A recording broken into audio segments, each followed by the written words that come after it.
사도 바울은 자신이 세운 교회인 빌립보 교회 성도들에게 서신을 쓴 거죠. 그리스도 예수와의 관계를 통해서 자랑하는 것이 아니라 자기가 그리스도 예수 밖에 있었을 때 삶을 자랑합니다. 나는 하나님의 선택받은 이스라엘 족속 중에서 그 정통을 유지한 베냐민 지파다. 나는 바리새인 중에 바리새인이다. 율법으로는 흠이 없는 자다. 나 율법으로는 무결점이야. 나 완벽해. 라고 말할 수 있는 사람 아무도 없을 겁니다. 하지만 사도 바울은 그걸 자랑했다는 거예요. 자기를 막 자랑합니다. 자기 PR을 막 합니다. 누가 물어보지도 않았는데 빌립보 교인들에게 나 이런 사람이야. 근데 사도 바울은 그것을 뽐내려고 말한 게 아니었어요. 다른 의도가 있다는 것입니다. 역설적으로 자기가 지금 자랑하는 것들을 내세워서 이것을 더 위대한 것, 더 뛰어난 것을 위하여 버리기 위하여 자랑한다라고 하는 거예요. 이해가 되세요? 무엇인가 정말 자랑하고 싶은 게 있었던 거예요.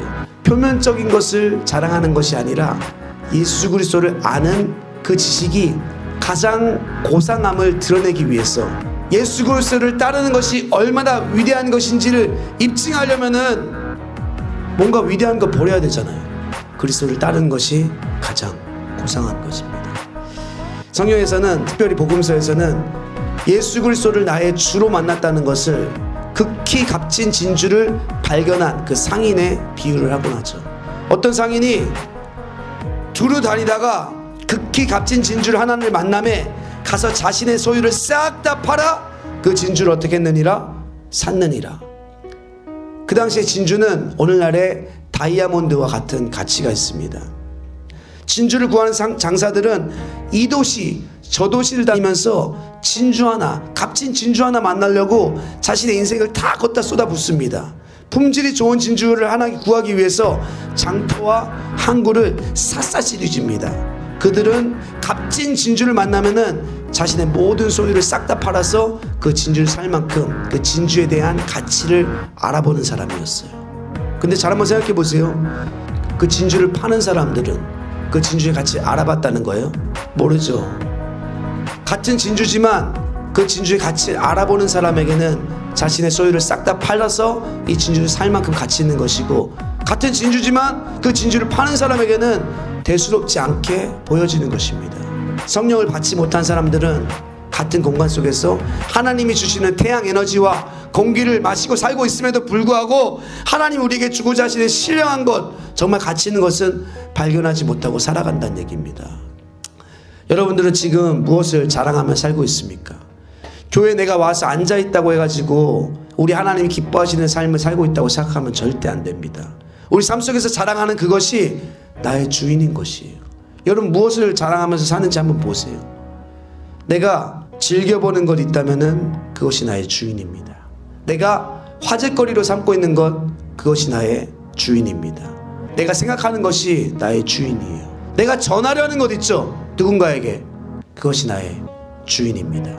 유튜브에 가서 자주 보는 것, 그것이 너의 주인이야. 알겠어? 컴퓨터에서 검색하려는 것, 그것이 당신의 주인입니다. 핸드폰에서 수시로 보는 것, 그것이 나의 주인입니다. 그것이 나의 관심사예요. 어쩔 수 없는 거예요. 내가 물리적으로 시간을 많이 할애하는 것, 그것이 나의 주인입니다. 어떤 영향을 받고 사냐 이 말이지. 교회 왔다고 해가지고 교회 3일 예배 나오고 금요일에 나오고 주일 예배 나왔다고 해가지고 말씀의 영향 아래 살고 있다고 착각하면 절대 안 돼요. 그냥 교회 온 거지. 세상에 거하는 시간 우리가 더 많잖아요. 하나님의 말씀의 영향을 받고 그 영향권 아래서 사는 사람이 그리스도인입니다. 그 얘기는 뭐냐? 나의 모든 삶의 사고방식이 그리스도의 말씀의 영향 아래 살고 있냐는 것이죠. 여러분의 모든 삶의 사고방식이 그 말씀의 영향권에 있는 자, 어떻게 거기서 불만과 또 불평과 주위의 환경을 탓할 수 있냐 이 말입니다. 가장 고상한 지식이 무엇입니까? 나의 주 예수 그리스도를 믿는 이 지식 아닙니까? 다 같이 나는 오늘 정말 그리스도를 얻기 위하여 살아가고 있는가? 아니면 다른 유익을 얻으려고 살아가고 있는가? 나의 하루를 잘 보란 얘기죠. 무엇으로 기뻐하고 있습니까? 무엇을 추구하면서 살고 있습니까? 하나님 눈앞에 나는 예수 그리스도 안에 있는 자로 발견되길 원하는가 스스로에게 물어봐야 된다는 얘기예요. 그리스도 안에 있는 자로 발견된다는 것이 무엇일까요?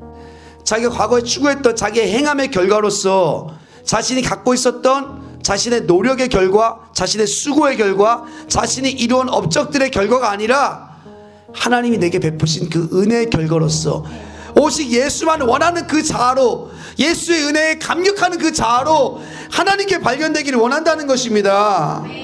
예수 아니면 나의 삶은 아무것도 아닙니다. 여러분, 이렇게 발견되자는 거예요. 주의 은혜가 우리 삶 속에서 왕노릇하는 자로 하나님께 발견되기를 원합니다. 은혜 아니면 나는 아무것도 할 수 없습니다. 정말 그런 갈망이 있냐는 거예요. 그런 열망이 있냐는 겁니다. 이런 사람은 물질적 부유가 있다 할지라도 마음은 항상 가난한 거예요. 하나님의 주신 은혜 아니면 나는 설 수 없는 자입니다.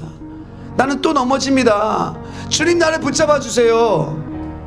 하나님 앞에 이렇게 정말 겸손한 마음으로 늘 하나님 나라를 추구하는 저와 여러분의 삶이 될 수 있기를 축복합니다. 하지만 우리는 너무나 이 세상 것들을, 세상 기준들을 충족하길 원하는 마음으로 하루하루 살고 있다는 것입니다. 성공한 사람들의 모습을 부러워합니다. 저런 사람들의 모습을 닮고 싶다. 우리는 그런 삶이 아니란 얘기예요. 하나님 우리에게 부르신 곳에 가서 하나님 영광을 위해서 내 생애를 드리는 것, 온전하게, 이것으로 하나님 영광 받을 수 있다는 얘기입니다. 사람들의 칭찬을 갈구하는 모습, 이 세상이 정해놓은 그 세상적 기준을 충족해서 나 자신의 정체성을 규정하려 하진 않았습니까? 하나님께서 반드시 마지막 날에 이 모든 세상을 심판할 것입니다. 불로 태워버릴 그때에 혹시 내가 추구하고 있는 것들이 그날에 함께 불에 탈 영광이라면은 가장 헛된 배설물과 같은 것들입니다. 우리가 아무리 이 세상에서 높은 평가를 받고 있고 많은 사람들이 박수 갈채를 보낸다 할지라도 그날에 태워져 버릴, 그날에 없어져 버릴 것들이라면은 헛된 영광이라는 것입니다. 늘 나의 신앙의 현주소를 생각하면서 예수 그리스도 안에서 우리 주님이 주시는 그 은혜 안에서 주님의 은혜가 왕노릇하는 하나님 기뻐하시는 삶을 살 수 있도록 늘 기도에 힘쓰는 저와 여러분 될 수 있기를 주님의 이름으로 축복합니다.